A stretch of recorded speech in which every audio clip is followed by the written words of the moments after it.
আসসালামু আলাইকুম রহমতুল্লাহি ওয়া বারাকাতুহু। ভাই ভালো মানুষের পৃথিবীতে দামই নাই না ভাই, ভালো মানুষগুলো পৃথিবীতে দাম নাই। আপনি ভালো কথা বলবেন, ভালোভাবে চলবেন, আপনার কেউ দাম দিবে না, ঠিক আছে। আপনি নামাজের কথা বলবেন, হক কথা বলবেন, আপনার কেউ দাম দিবে না, ঠিক আছে। ভালো মানুষের দাম আল্লাহর কাছে সবসময় থাকে বেশি, ঠিক আছে।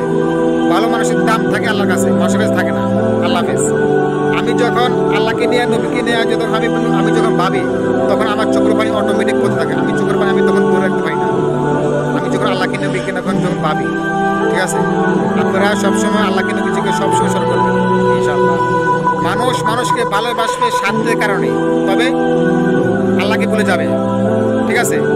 আপনার স্বার্থ শেষ, আপনাকে সে চিনবে না, আপনাকে সে পাত্তা দিবে না। তখন আপনি বুঝতে পারবেন যে আমি পৃথিবীর জন্য এত কিছু করছি, আমার এগুলো কোনো কাজ লাগবে, আপনি কোনো কাজে আসবে না। আমি পৃথিবীতে এত কিছু করলাম, আমার লাভ কি? এগুলো তো আমার কোনো কাজে আসবে না, ঠিক আছে। আপনি যখন বুঝবেন যে পৃথিবীতে কি আপন কে পর, আপনি যদি এই পৃথিবীর ভিতরে এত কিছু না করে যদি আল্লাহকে ভালোবাসতেন, নবীকে ভালোবাসতেন, তাহলে আপনার এটা অনেক ভালো হইতো আপনার, ঠিক আছে। আপনার এটা কাজ লাগতো, ঠিক আছে। আপনার বিপদে আল্লাহ রাসূল ছাড়া আপনার বিপদে কেউ থাকবে না। মানে পৃথিবীর মানুষ তো এখনো বোকা হয়ে রয়েছে, এখন মানুষ চিনতে পারে নাই আল্লাহ যে কত আপন, কত মায়া। ইনশাআল্লাহ আজকে থেকে চিনেন। যে ব্যক্তি সব সময় আল্লাহ রাসূলকে নিয়ে সঠিক ব্যাখ্যা বিশ্লেষণ করে, সেই ব্যক্তির কাছে দুনিয়ার পৃথিবীর কোনো টেনশন তার মনের ভিতরে আসতে পারে না। দুনিয়ার টেনশন হাবিজাবি তার মনের ভিতরে আসতে পারে না, কারণ সে আল্লাহ রাসূলের সবসময় টেনশন করে। সে সবসময় সুস্থ থাকে, তাকে দুনিয়ার কোনো কিছু ক্ষতি করতে পারে না, ঠিক আছে।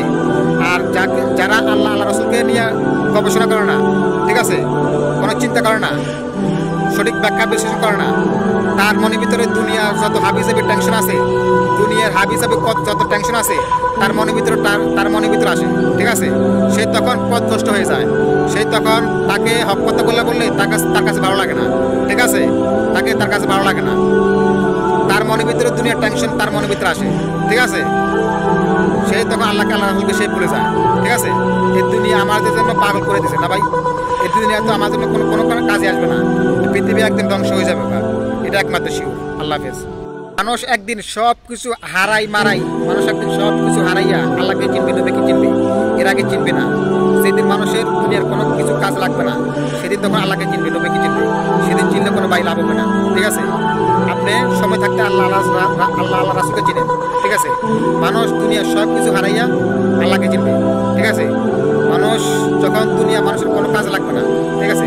আপনি যার পিছনে দৌড়াচ্ছেন সে আপনার কোনো কাজ লাগবে না, ঠিক আছে। আপনি তখন বুঝতে পারবেন যে পৃথিবীর কি আপন কে পর। আল্লাহ হাফেজ। সপ্তাহের মধ্যে একটা দিন, শ্রেষ্ঠ দিন, সেটা হলো জুমার দিন। কেউ জুমার দিন সে নামাজটা ছেড়ে দেবেন না। জুমার দিনে নামাজটা কেউ ছেড়ে দেবেন না। জুমার দিয়ে ইচ্ছাকৃতভাবে কেউ নামাজটা ছেড়ে দেবেন না। পর যদি কয়েকটা জুমা আপনাকে ছেড়ে দেওয়া হয়, তাহলে আপনার মুসলমান থেকে আপনি খারিজ হয়ে যাবেন।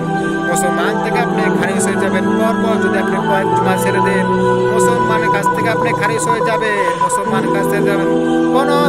কোনো ব্যক্তি যদি শুক্রবারের দিন, জুমার দিন সকাল গোসল করে মসজিদের দিকে সে রওনা হয় নামাজের জন্য, প্রতিটা কদমে প্রতিটা তার পা পালনের বিনিময়, প্রতিটা কদমের বিনিময় 1 বছরের নকল ইবাদত আল্লাহ তাআলা আমলনামাতে লিখে দিবেন। তারপরে মসজিদ থেকে যখন নামাজ শেষ করে মসজিদ থেকে যখন বের হবেন, আল্লাহ তাআলার প্রতিটা তার কদমের বিনিময় 1 বছরের তার নকল নামাজ, নকল রোজা সওয়াব দিয়ে থাকবেন আল্লাহ তাআলা। শুধু তাই নয়, আল্লাহ তাআলা জুমার দিন এমন একটা সময় আল্লাহ তাআলা রেখে দিয়েছে, জুমার দিন দোয়া কবুলের সময়। জুমার দিন কোনো যদি ব্যক্তি আল্লাহর কাছে নামাজ পড়ে 2 হাত তুলে আল্লাহর কাছে যদি তওবা করে, আল্লাহ তাআলা ভুল করে ফেলছি, অন্যায়কে ফেলছি, সাথে সাথে আল্লাহ তাআলা তাকে মাফ করে দেন, ক্ষমা করে দেন। আল্লাহ গো অনেক ভুল করে ফেলছি, মাবুদ মাফ গো। আল্লাহ আপনি ছাড়া পৃথিবীতে আর কেউ নাই, পৃথিবীতে আর নাই।